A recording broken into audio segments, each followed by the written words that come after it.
ডিম ভাজি করার জন্য প্রথমেই নিয়ে নিব 2টা ডিম, আর তার সাথে সাথে আস্তে আস্তে সবগুলো উপকরণ অ্যাড করে নিব। পেঁয়াজ, মরিচ, ধনিয়া পাতা।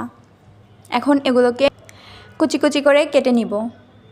প্রথমে পেঁয়াজটা কেটে নিচ্ছি, তারপরে ধনিয়া পাতাগুলোকে কুচি কুচি করে কেটে, মরিচটাও কেটে নিতে হবে। যে যতটুকু পরিমাণ ঝাল খাবে অতটুকু পরিমাণ মরিচ অ্যাড করে নেবে। তারপরে দিয়ে দিচ্ছি একটু জিরার গুঁড়া, পরিমাণ মতো মরিচের গুঁড়া, হলুদের গুঁড়া, লবণ এবং ধনিয়া পাতা কুচি। সবগুলো উপকরণ একসাথে মিশিয়ে মিক্সড করে নিব। সবগুলো উপকরণ মিক্সড করার পরে ডিমটাকে ভেঙে নিব। ডিম ভেঙে ডিমের সাথে যাবতীয় সব উপকরণ মিক্সড করে দিব। তারপরে চামিচ দিয়ে আলতোভাবে এটাকে নেড়ে চেড়ে মিক্সড করার পরে এটাকে আমরা ভাজি করার জন্য ফ্রাই প্যানে বসাবো। তো শুরুতেই একটু তেল দিয়ে নিলাম।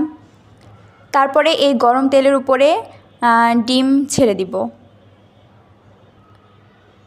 আশেপাশে লেয়ারগুলো থাকবে, সেই লেয়ারগুলো চারপাশ থেকে ঠিকঠাক করে নিয়ে এই পাশটা ভাজা হয়ে যাওয়া পর্যন্ত অপেক্ষা করব। ভাজা হয়ে গেলে অপর পাশে এখন উল্টে দিব। এভাবেই উল্টে পাল্টে ডিমটাকে ভেজে নিতে হবে। এখন আমরা এই পাশটা ভাজা হওয়ার জন্য অপেক্ষা করব। আপনারা নিজেই দেখতে পাচ্ছেন কালার কত সুন্দর এসেছে।